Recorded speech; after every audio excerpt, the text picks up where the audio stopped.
કોઈ માણસ એવો નથી કોણ એવું કહે છે કે મારાથી પાપ નથી બન્યા? આ જગતમાં ભગવાન અને સિદ્ધ મહાપુરુષો સિવાય કોઈ સંપૂર્ણ નિષ્પાપ નથી. જ્યારે જીવનમાં દુઃખ આવે છે ત્યારે માણસ સૌથી પહેલા ભગવાન અને માતાજીને દોષ આપે છે. પરંતુ સિકોતરમાં તો પ્રેમથી કહે છે, દીકરા, એક વખત પોતાની અંતરાત્મામાં જોઈ તો ખરો.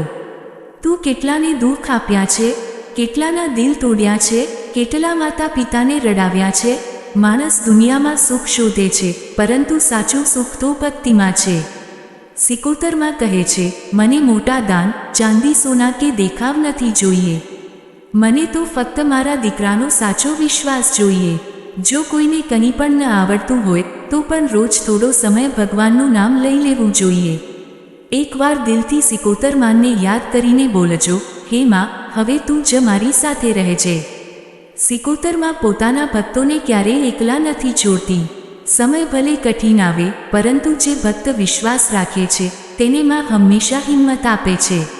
આ દુનિયામાં ઘણા લોકો મંદિરોમાં જાય છે, યાત્રા કરે છે, વ્રત કરે છે, પરંતુ સાચી ભક્તિ તો દિલની શુદ્ધિમાં છે.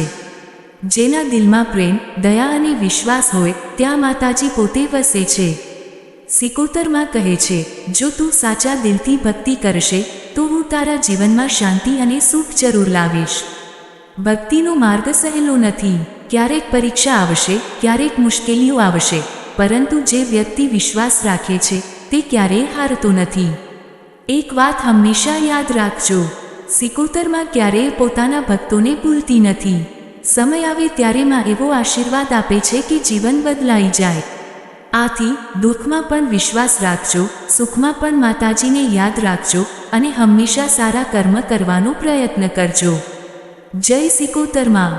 વિડીયો ગમ્યો હોય તો લાઈક કરો, કોમેન્ટમાં જય સિકોતરમાં જરૂર લખો અને આવા જ વિડીયો માટે ચેનલને સબસ્ક્રાઇબ કરો. સિકોતર ભક્તિ સ્ટુડિયો.